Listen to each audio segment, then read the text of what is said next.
જય માતાજી મિત્રો, સ્વાગત છે આપનું અમારી યુટ્યુબ ચેનલમાં. આપની સાથે હું છું ઝિંકલ અને આજે આપણે જવાનું છે ગુજરાતમાં આવેલ માતાજીના એક એવા ચમત્કારિક મંદિરમાં જેની સામે અંગ્રેજોએ પણ ઝૂકવું પડ્યું હતું. એક એવું મંદિર જ્યાં રેલવે પણ સલામ ભરે છે.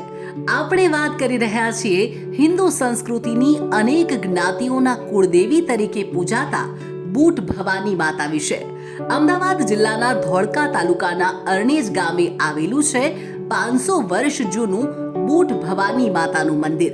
11 એકરમાં ફેલાયેલા આ મંદિર સાથે માઈ ભક્તોની અતૂટ આસ્થા જોડાયેલી છે. દર પૂનમે અહીં ભક્તોનું ઘોડાપુર ઉમટી પડે છે. તો આ વિડીયોમાં આપણે વાત કરીશું કે આ મંદિરે કેવી રીતે પહોંચી શકાય, શું છે આ મંદિરનો ઇતિહાસ, કેવી રીતે થયો હતો માતા બુટ ભવાનીનો જન્મ અને શા માટે તે આ નામથી ઓળખાય છે. તો ચાલો શરૂ કરીએ. આદ્ય શક્તિનું આ પાવન ધામ ઐતિહાસિક, રમણીય અને પ્રાચીન છે. આ મંદિરમાં બુટ ભવાનીમાં હાજરા હજુર હોવાના પરચા અનેક લોકોને મળ્યા છે. માન્યતા છે કે શ્રદ્ધાળુઓ જે પણ કામ લઈને અહીં આવે છે, માતાજી તમામ ભક્તોના કામ પૂર્ણ કરે છે. ચૈત્ર સુદ પૂનમનો દિવસ એ માતાજીનો પ્રાગટ્ય દિવસ ગણાય છે, જેની અહીં રંગે ચંગે ઉજવણી કરાય છે. આ દિવસે અહીં મેળો ભરાય છે. સોની, દરજી, બ્રાહ્મણ, વાણિયા, રાજપૂત, તુરખિયા, પટેલ, પંચાલ, સુથાર અને વાણંદ જેવી જુદી જુદી 64 જ્ઞાતિના લોકોના કુળદેવી બુટ ભવાની માતા છે. તો હવે વાત કરીએ કે આ મંદિર સુધી તમે કેવી રીતે પહોંચી શકો છો. આ મંદિર સુધી આવવા માટે અમદાવાદ, બાવડા અને ધંધુકાથી એસટી બસની પણ સગવડ છે. તેમજ અમદાવાદથી બોટાદ જતી બધી જ લોકલ ટ્રેનોને અરણેજ રેલવે સ્ટેશને સ્ટોપેજ અપાયું છે. અમદાવાદથી આ મંદિર 68 કિલોમીટરના અંતરે છે, એટલે કે 1 કલાક અને 25 મિનિટનો સમય લાગશે.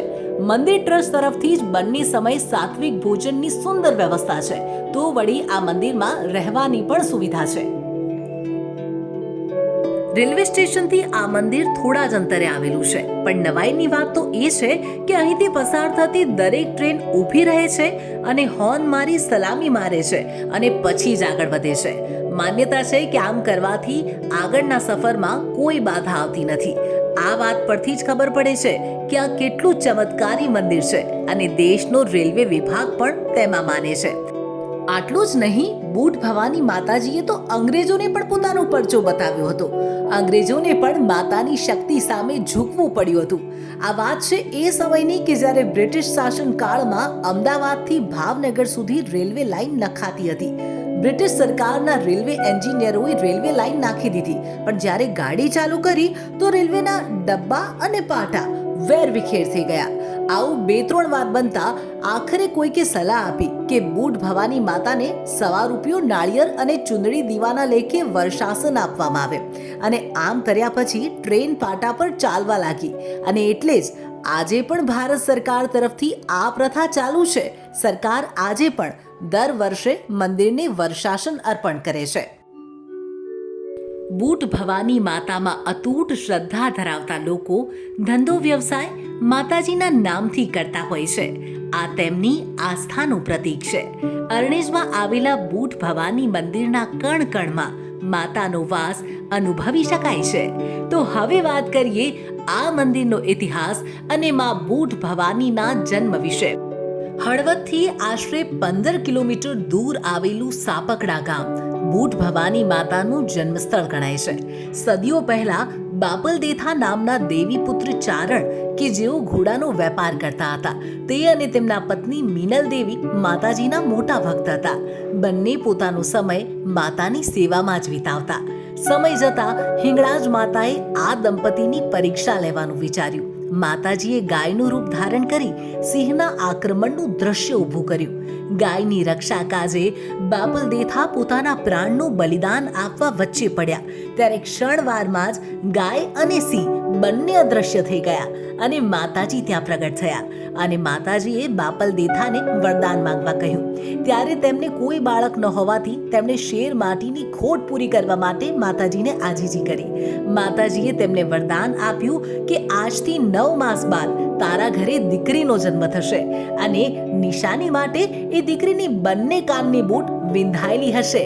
આ નિશાની મુજબ જ માતાજીએ અવતાર લીધો. બંને કાનની બૂટ વિંધાયેલી હોવાના કારણે જ તે બૂટ ભવાનીના નામથી ઓળખાયા. વિક્રમ સંવત 1451માં માતાનો જન્મ થયો હતો. અને હવે વાત કરીએ આ મંદિરના ઇતિહાસ વિશે. તો અરણેજ ગામના રાજપૂત સમાજમાં કાળા બાપા અને ધોળા બાપા નામના બંને ભાઈઓ માતાજીના ઉપાસક હતા. એકવાર બંને ભાઈઓને માતાજી સ્વપ્નમાં આવીને કહ્યું કે આ ગામના પાદરે એક વડના ઝાડમાં મારી મૂર્તિ અને ચોખા ચૂંદડી છે. બંને ભાઈઓએ કહ્યું કે માં, એ વડ નીચે બ્રિટિશ સરકારના સૈનિકો રાત દિવસ આરામ કરે છે. જો આ વડને કાપીએ તો સૈનિકો અમારા કટકા કરી નાખે. તે પછી માતાજીની કૃપાથી વડ આપોઆપ સુકાઈ ગયો અને તેમાંથી માતાજીની મૂર્તિ અને ચોખા ચૂંદડી નીકળ્યા, જેની અહીં આ મંદિરમાં પ્રાણ પ્રતિષ્ઠા કરવામાં આવી. રાજાએ ગાયકવાડ સરકાર પાસેથી અરણેજ ગામ વેચાતું લઈ લીધું અને માતાજીને અર્પણ કર્યું અને ત્યારથી અરણેજ ગામ ઇનામી ગામ તરીકે પણ ઓળખાય છે. અરણેજ ગામની 2400 એકર જમીન આજે પણ માતાજીના ચોપડે બોલે છે. માતાજીને રવિવારથી શનિવાર સુધી જુદી જુદી સવારી ઉપર બિરાજમાન કરવામાં આવે છે. તો મિત્રો, અરણેજના બૂટ ભવાની માતાના આ મંદિરે એકવાર જરૂરથી આવો. આસ્થા, ભક્તિ અને શાંતિનો અનોખો સંગમ તમને જીવનભર યાદ રહેશે. જો તમને આજનો અમારો આ વિડીયો ગમ્યો હોય તો લાઈક, સબસ્ક્રાઇબ જરૂરથી કરજો. અને હા, અમને કમેન્ટમાં જણાવજો કે હવે નેક્સ્ટ તમે કયો વિડીયો જોવા માંગો છો. અને સાથે કમેન્ટમાં જય માતાજી લખવાનું ન ભૂલતા. Thanks for watching.